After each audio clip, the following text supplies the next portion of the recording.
कबीर साहब का पहला फरमान था, पहली सोच थी कि मनुष्य को मनुष्य की निगाह से देखना। आप ध्यान देंगे कैसे शब्दों पर, मनुष्य को मनुष्य के निगाह से देखना और मनुष्यता का वर्ताव मनुष्य के साथ करना। लेकिन अफसोस ये है कि हम इसमें बहुत पिछड़ गए हैं। सामाजिक दृष्टि से देखा जाए या वर्ण व्यवस्था की दृष्टि से देखा जाए तो हम बंटते चले जा रहे हैं।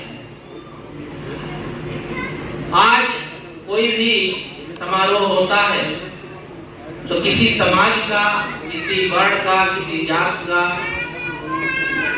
ये लेकर के होता है और हम चाहते हैं कि सब में एकता बनी रहे। बड़ा मुश्किल है। हम सब मनुष्य हैं, इसमें वर्ण भेद, जात भेद, परंपरा भेद नहीं होना चाहिए। हमारे समाज में दो वर्ग हैं, एक विकसित और एक अविकसित। एक बहुत आगे बढ़ा हुआ है और एक बहुत पीछे। बस दो ही वर्ग हैं। जो पीछे है उसको आगे बढ़ाने का काम करना, वो किसी समाज का हो। इसमें बलाई, मालवी, हिंदू, कुर्मी, मौर्य, ये सब जातियां और धर्म को बीच में नहीं लाना चाहिए। जो भी पिछड़े हैं उनको आगे बढ़ाने का काम करना चाहिए, किसी भी समाज के हो। तब हम सबको एक साथ लेकर के चल सकते हैं। कौन किस समाज में जन्म लेता है इसका मूल्य नहीं होता है। कबीर साहब किस समाज में जन्म लिए, उनके माता पिता कौन थे, किसको पता है। लेकिन उनका मूल्यांकन जन्म के आधार पर नहीं, उनके ज्ञान के आधार पर किया जाता है। जिसे हम कबीर साहब को अनपढ़ कहते हैं, आज उन पर पीएचडी की जा रही है। कैसी विडंबना है, आदमी समझता ही नहीं है। कबीर साहब की एक साखी ले लेते हैं, मस कागज छुयो नहीं, कलम गयो नहीं हाथ। कहते कबीर साहब तो पढ़ते हो तो खुद कहते हैं मैंने कलम छुआ ही नहीं और स्याही कलम से कागज पर लिखा ही नहीं। जो नहीं लिखता है क्या वो अनपढ़ होता है क्या? बड़े बड़े अफसर होते हैं, IAS PCS अफसर, वो बैठे रहते हैं, बोलते रहते हैं, उनके पीए लिखते रहते हैं, तो क्या ये सब अनपढ़ हो जाएंगे क्या? कोई कागज कलम पर कागज पर ना लिखे तो अनपढ़ होता है। और ये आधी साखी बोलते हैं और इसमें विद्वान लोग कमर कसे रहते हैं। जो परंपरा के लोग हैं वो ये बात नहीं मानते। दूसरी जो आधी अर्धाली है उसको छोड़ देते हैं। आगे भी तो कहते हैं चारों युग का महत्तम, कबीर मुखे जनाई बात। जो चारों युगों में, चारों युगों का मतलब है सब समय, उनका महत्व है जिस बातों का, जिस सत्य का, वो कबीर साहब अपने मुख से ही कह देते हैं। हाँ, कोई डिग्री ना लिए हो, किसी यूनिवर्सिटी में पहले ना गए, शायद पहले यूनिवर्सिटी रही भी नहीं होगी और ऐसी डिग्रियां होती भी नहीं होंगी, लेकिन वे कुछ जानते नहीं थे, समझते नहीं थे। उनका बीजक पढ़ करके देखिए, जो वेद शास्त्र नहीं जानता होगा, उपनिषद नहीं जानता होगा, बहुत से गूढ़ अर्थों को करने वाले कबीर साहब की एक लाइन का अर्थ सही से ढंग से नहीं कर पाते। एक उलटवासी रख दी जाए तो उसका अर्थ नहीं कर पाते। वो कैसे समाज में अनपढ़ होगा, अशिक्षित होगा। अनपढ़ अशिक्षित का मतलब ये नहीं है कि MA BA पास करके डिग्री ले लिया। समाज को सही शिक्षा देने वाला ही शिक्षित होता है, सही सीख देने वाला शिक्षित होता है। शिक्षा के नाम पर आज कितना भटकाया जाता है। पहले ये कहा जाता था कि समाज शिक्षित हो जाएगा तो अंधविश्वास, चमत्कार, अवैज्ञानिक मान्यताएं सब मिट जाएंगी। ये जात पात का रोग सब खत्म हो जाएगा, सब समझदार हो जाएंगे, और भूत प्रेत जादू टोना जंतर मंतर लगन होड़ पता नहीं कितनी अवैज्ञानिक बातें ये सब के दिमाग से निकल जाएंगी। लेकिन ऐसा तो कहीं देखा नहीं जाता। समाज बहुत शिक्षित होता जा रहा है, लेकिन इन सब बातों में फंसता चला जा रहा है। शिक्षा का मतलब केवल किताबी ज्ञान नहीं होता है, शिक्षा का मतलब सत्य बोध होना चाहिए। मंच पर बैठ करके बड़े बड़े प्रवक्ता लोग बड़े बड़े मंचों से हजारों हजारों लाखों लाखों लोगों को संबोधित करते रहते हैं और चमत्कार अंधविश्वास की बातें परोसते रहते हैं। ऐसी शिक्षा से क्या लाभ होता है? विद्वानों में भी विद्वान लोग भी सही सीख नहीं देते हैं समाज को। आज कबीर साहब के बारे में जो बातें कही गई हैं, जो कि हमारे परंपरा में नाम की वाणी में संकलित है, उन बातों को विद्वान लोग गाते रहते हैं। कबीर साहब तो अनपढ़ थे। कबीर साहब के तो उनकी एक गृहस्थी थी, कोई कमाल पुत्र था, कमाली की पत्नी थी, लोही नाम की पत्नी थी, कमाली लड़की थी। पता नहीं क्या क्या उनके बारे में उल्टी सीधी बातें गाते रहते हैं। ये सब किताबी कीड़े होते हैं। किताब पढ़ करके कुछ नहीं जाना जा सकता है। किसी को जानना है तो उनकी परंपरा में जाकर के देखो। आज हमारे कबीर पंथ में एक परंपरा है, वंश परंपरा, पौराणिक कबीर पंथी है। वे गृहस्थ भले हो, उनके महंत आचार्य गृहस्थ भले हो, लेकिन वे भी कबीर साहब को गृहस्थ नहीं मानते। लेकिन विद्वान लोग 4 अक्षर पढ़ लिए, कोई वही गाना गाते रहते हैं। कबीर साहब के बारे में सही बोध देते ही नहीं, सही ज्ञान देते ही नहीं है। और ज्ञान कहाँ से शुरुआत होती है? बच्चों से, स्कूलों से। स्कूलों में वही सब पढ़ाया जाता है, बच्चे वही पढ़ लेते हैं, बस वही उसी की धुन रट लगाए रहते हैं। सही ज्ञान देना चाहिए। हालांकि कोई गृहस्थ होना बुरा नहीं है, हमारे समाज का एक आदर्श है, परंपरा है। गृहस्थ परंपरा से ही तो सब आते हैं। ये साधु महात्मा आकाश से नहीं टपके। भले ही कबीर साहब के लिए कोई कह देता हो आकाश से टपके और वे कमल फूल पर बच्चे हो गए, ये तो सब अवैज्ञानिक बातें, कहने की जरूरत नहीं है। ये जितने भी मनुष्य हैं, जितने भी प्राणी हैं दुनिया में, वे सब किसी माता पिता से जन्म लेते हैं। और खास करके मनुष्यों की बात है, यहाँ कोई बिना माता पिता के जन्म नहीं लेता है।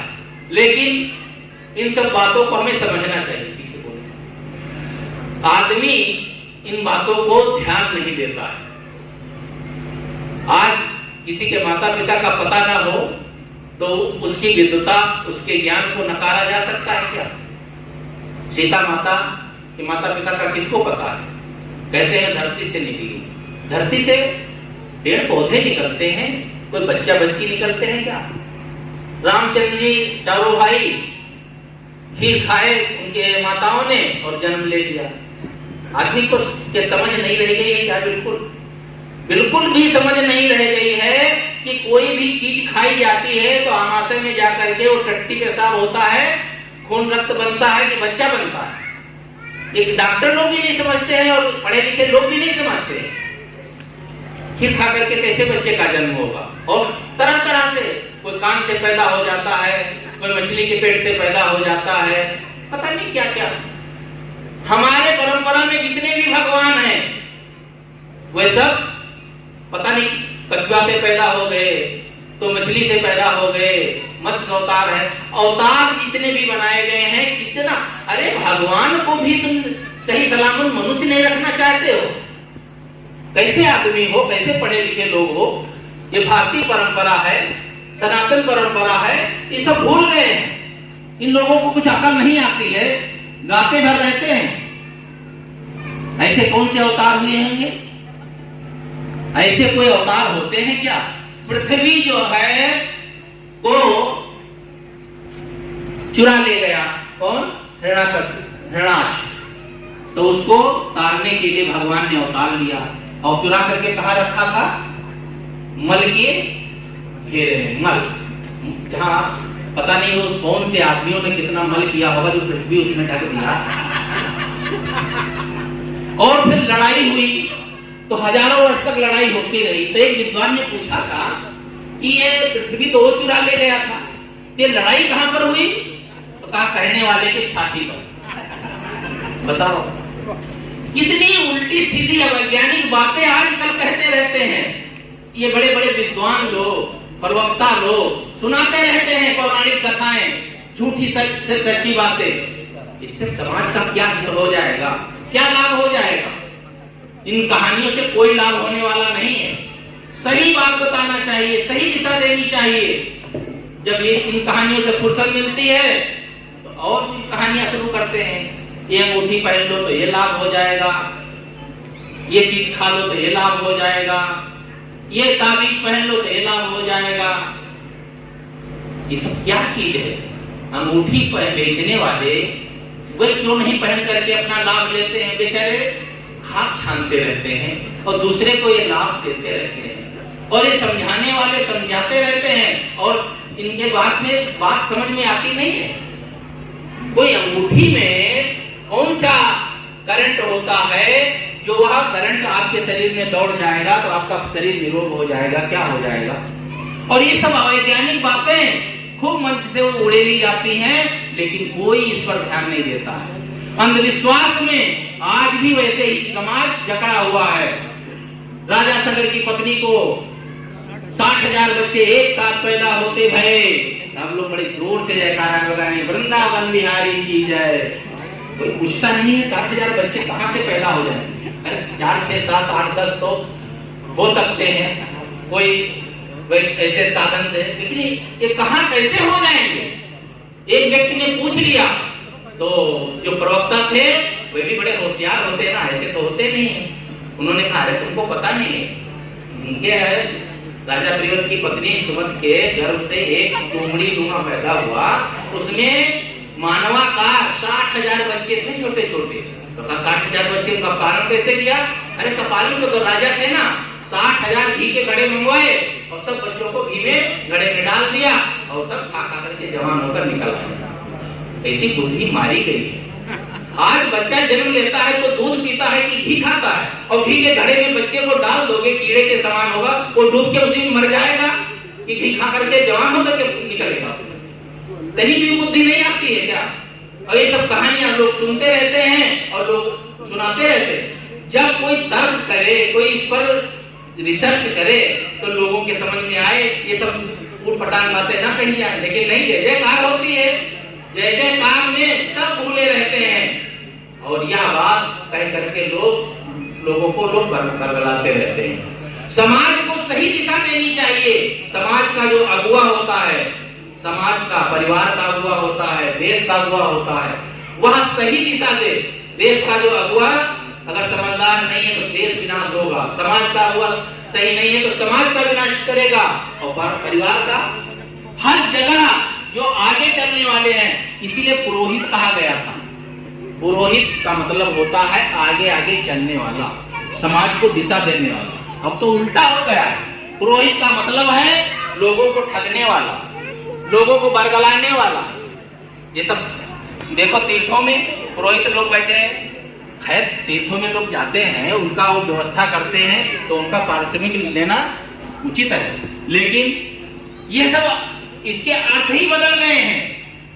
समाज को यदि सही दिशा देना है तो हमारे समाज के अगुवा लोगों को सही दिशा देने का प्रयास करना चाहिए, और वो सब खान पान, बात व्यवहार से लेकर के और समाज की उन्नति तक। देखो, आज प्रतिभा सम्मान दिया गया इन बच्चों को, एक कागज में लिख दिया गया और एक शील्ड दे दी गई इन बच्चों को। तो उस कागज से कोई बहुत लाखों का मूल्य नहीं है, ना तो वो शील्ड का मूल्य है, वो वस्तु का मूल्य नहीं है, लेकिन उसके पीछे जो भावना छिपी है, उनके साहस को बढ़ाना, उनके हिम्मत को बढ़ाना कि देखो इतने लोगों के बीच में हमें सम्मानित किया गया तो मैं ठीक से पढ़ाई करूंगा, ठीक से आगे अपने समाज को ले जाऊंगा। यह सम्मान इसलिए दिया जाता है। इसीलिए हर समाज में अगुवा का काम है कि सबको आगे बढ़ाएं। अभी हमारे परमार जी कह रहे थे, ये सब खान पान कितना बिगड़ता जा रहा है, और अगर कसाई बकरे को काटता है तो उसको घृणित दृष्टि से देखा जाता है, लेकिन ये धार्मिक लोग बलि के नाम पर, कुर्बानी के नाम पर, पता नहीं धार्मिकता के नाम पर जीव वध करते हैं, तो इनका जय जयकार होता है, मालाएं पहनाई जाती हैं। ये कैसे कैसे लोग हैं?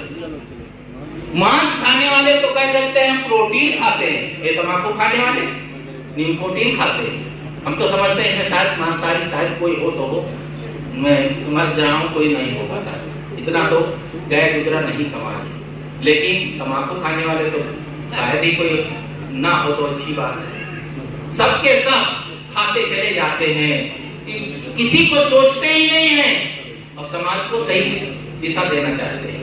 दूसरे को कैसे सीख मिलेगी? बच्चों को कैसे सीख मिलेगी? आप बच्चों को सही सीख देना चाहते हैं तो पहले अपना स्वयं सुधरो।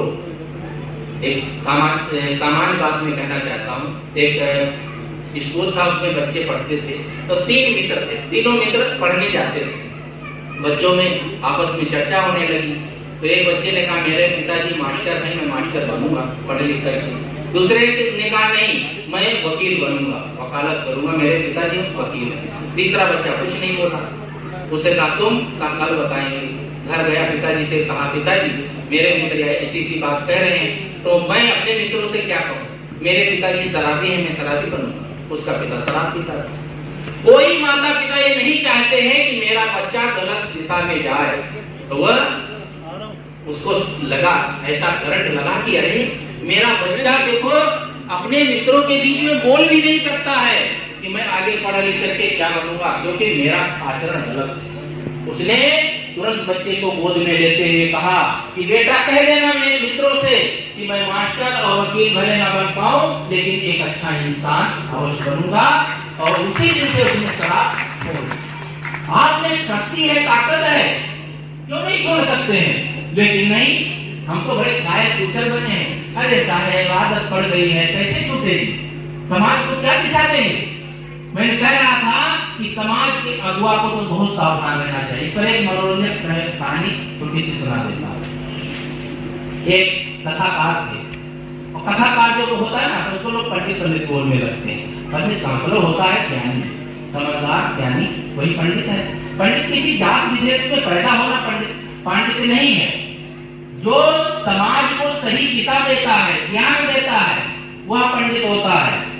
एक बार गुरुदेव जी बैठे थे, तो एक तथाकथित पंडित जात में उत्पन्न हुए सज्जन आ गए। वो पहले से परिचित थे, तो उन्होंने कहा गुरु जी आपके समाज में कोई ब्राह्मण भी है?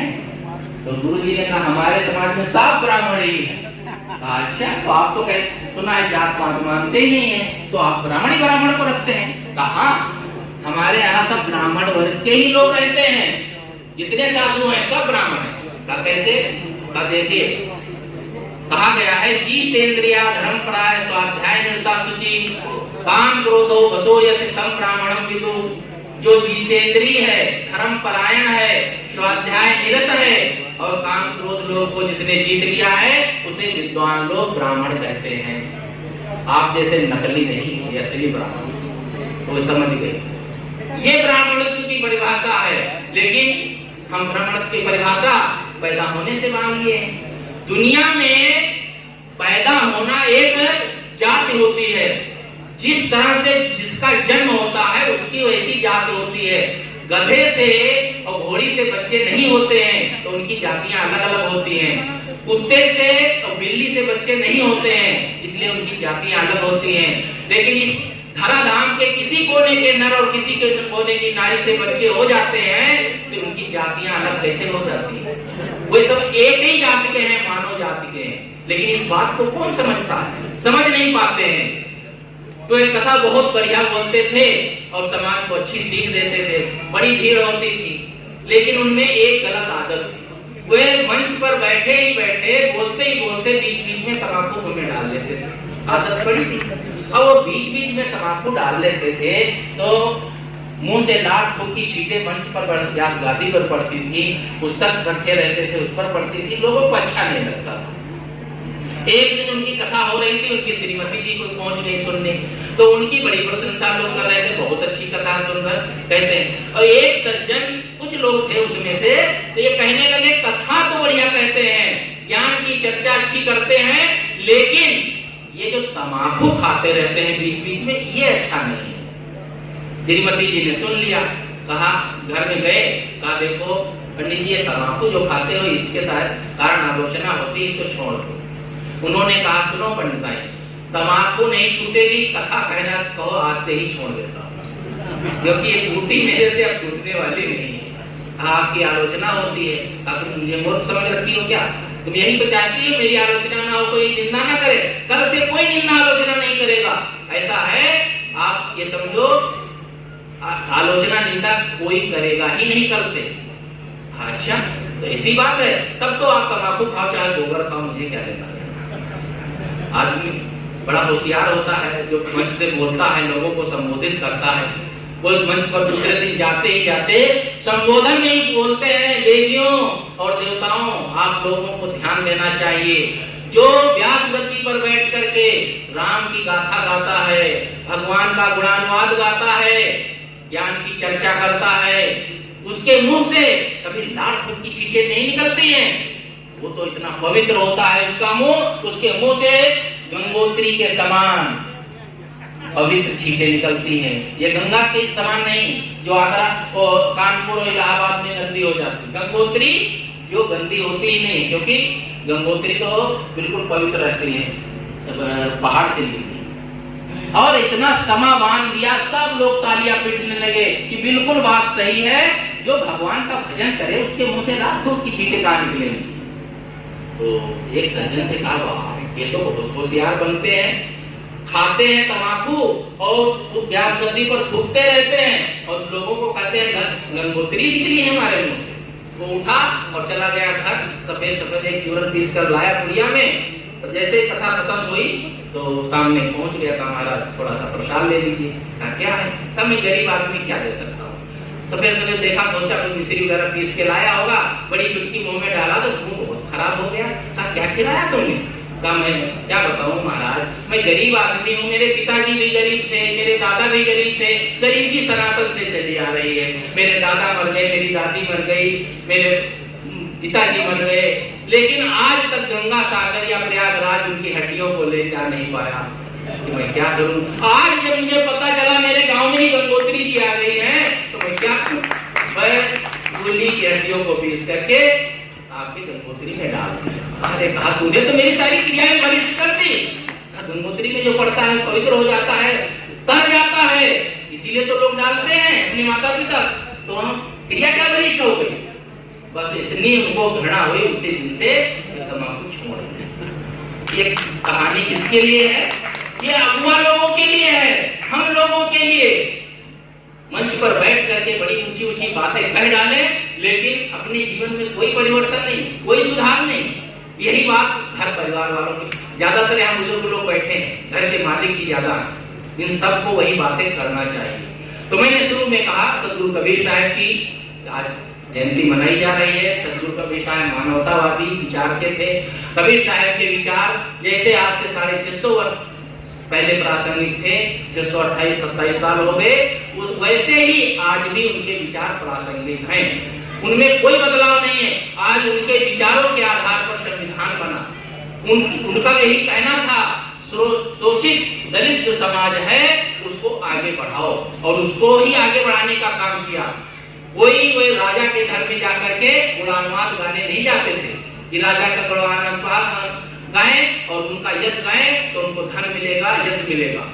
वे शोषित समाज, पीड़ित समाज को आगे बढ़ाने का काम किए, और उन्होंने तो एक आध्यात्मिक माध्यम से समाज को आगे बढ़ाया, और उसको लिखित रूप में हमारे बीच में बाबा भीमराव अम्बेडकर साहब ने राजकीय स्तर पर लिखित रूप में समाज को एक ऐसी दिशा दे दी, ऐसा समाज को के लिए एक तैयार कर दिया रूपरेखा कि आज हम कभी किसी को अछूत नहीं कह सकते हैं।